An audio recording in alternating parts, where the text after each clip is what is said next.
বন্ধুরা, আমি মধুমিতা মধুস কিচেন থেকে আজকে একটা মাছের প্রিপারেশন তোমাদের সঙ্গে শেয়ার করছি। এটা হলো আট ট্যাংরা, এর গায়ে কোনো আঁশ নেই।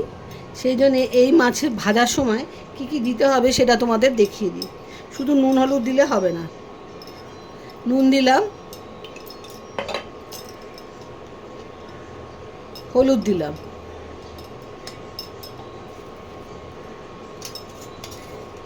এক চামচ পাতিলেবুর রস দিতে হবে, আর একটু দিলাম মাছ বেশি আছে বলে।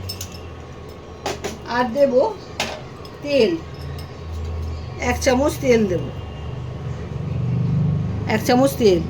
এবার দিয়ে এটা এবারে ভালো করে মাখতে হবে, মাছটাকে মাখতে হবে। মেখে তারপর কিছুক্ষণ তেল গরম হওয়া অবধি তারপরে মাছটাকে ভাজতে হবে। তাহলে মাছে এই মাছ ভীষণ ফাটে, সেই জন্যে এইভাবে রান্না করলে খুব ভালো হবে। গায়ে ফাটাটা কম ফাটবে, কম ফাটবে না আমি বলবো না, তবে কম ফাটবে।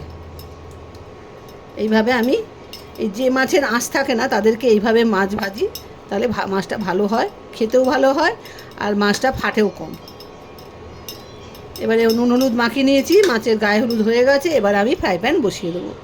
তেল গরম হয়ে গেছে, এবারে মাছগুলোকে আস্তে আস্তে ছেড়ে দেবো।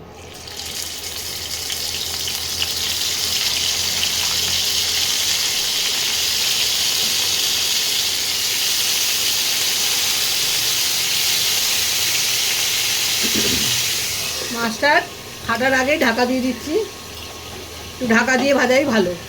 আমি ঢাকা দিয়ে দিয়েই ভাজি এইসব মাছ, তাও গায়ে না ছেটে, সেই জন্যে এটা আমি করি। এইভাবে মাছগুলোকে আস্তে আস্তে ভেজে নেব। এক পিঠ হোক, তারপরে আমি আস্তে আস্তে উল্টাবো। মাছ ভাজা হয়ে গেছে, এই দেখো এইভাবে মাছগুলো ভাজতে হবে। এবারে ফ্রাই প্যান বসিয়ে দিয়েছি, আর মাছ ভাজার যে তেলটা পড়ে আছে সেই তেলটা এবার আমি আস্তে আস্তে দিয়ে দিচ্ছি। ওই তেলেই রান্না হয়ে যাবে। এবারে এই তেলের মধ্যে দেব কালো জিরে, সামান্য কালো জিরে, আর কাঁচা লঙ্কা, চেরা কাঁচা লঙ্কা।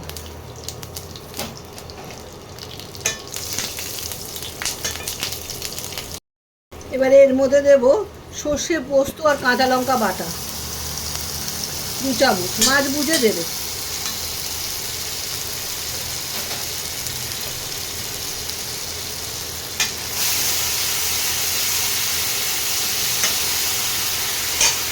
এর মধ্যে সামান্য মিক্সি ধোয়া জলটাও আস্তে আস্তে দিয়ে এটাকে কষাতে হবে,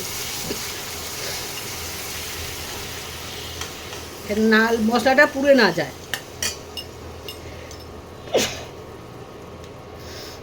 এবারে দেব নারকোল বাটা 1 চামচ,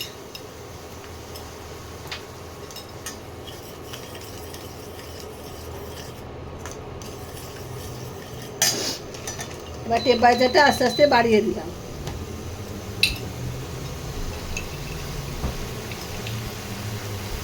স্বাদ মতো দেব নুন,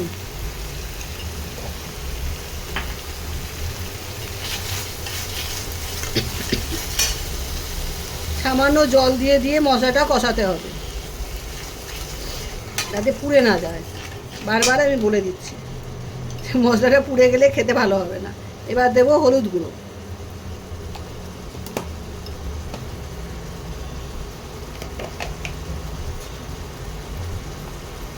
আর দেব ধনে পাতার পেস্ট 1 চামচ। ধনে পাতা পেস্ট করে নিয়েছি, পেস্ট করে 1 চামচ দিয়েছি।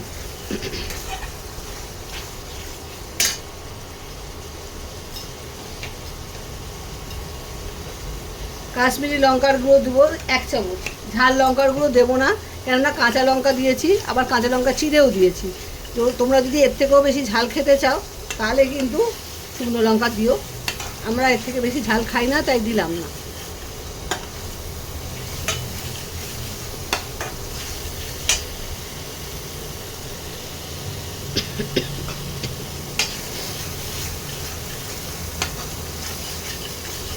ভালো করে মশলাটাকে কষাতে হবে।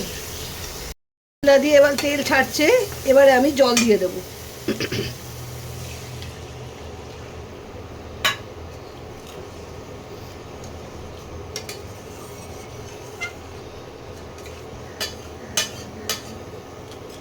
একটু ঝোলটা ফুটতে আরম্ভ করলে তখন মাছটা দেব। একটু ঝোলটা ফুটুক। ফুটতে আরম্ভ করেছে, এবার আমি মাছগুলো আস্তে আস্তে দিয়ে দেবো।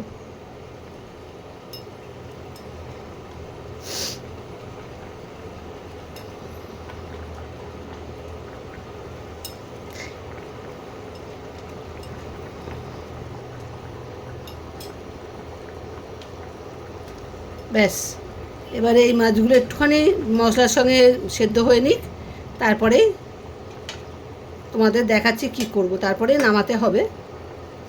একটুখানি বা একটা জিনিস দেওয়া বাকি থাকবে, সেটা দেবো, দিয়ে তারপরে নামাবো। একটু সেদ্ধ হয়ে নিক। ঝোলটা কমে গেছে, মাছ রেডি হয়ে গেছে। এবারে আমি একটু সামান্য একটু কাঁচা সর্ষের তেল, একটুখানি সর্ষের তেল ওপর দিয়ে ছড়িয়ে দেবো। দিলে এই 8 ট্যাংরা মাছের রসা রেডি। এবারে আমি নামিয়ে নেব। ইন্ডাকশানটা বন্ধ করে দিলাম।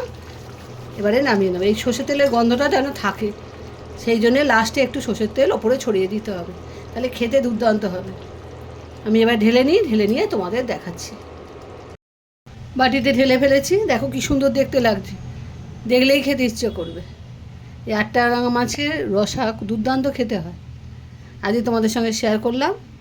তোমরা বাড়িতে অতি অবশ্যই করে আমাকে একবার জানিও কেমন খেলে, তাহলে আমার রান্না করার আরও ভালো, আর রান্না করতে আরও ভালো লাগবে। নতুন নতুন তোমাদের দেখাতে পারবো, তোমাদের সঙ্গে শেয়ার করব। আর তোমরাও বন্ধুদের সঙ্গে শেয়ার করো, আমার চ্যানেলটাকে সাবস্ক্রাইব করো। আর ফেসবুক থেকে যদি দেখো, ফেসবুকে ফলো বাটনটা একটু দিয়ে টিপে দিও। ব্যাস, আমি তোমাদের নতুন নতুন রান্না করে করে দেখাবো, তোমরা করে খাবে, দারুণ খেতে হয়। আজ তাহলে আসি, বাই বাই।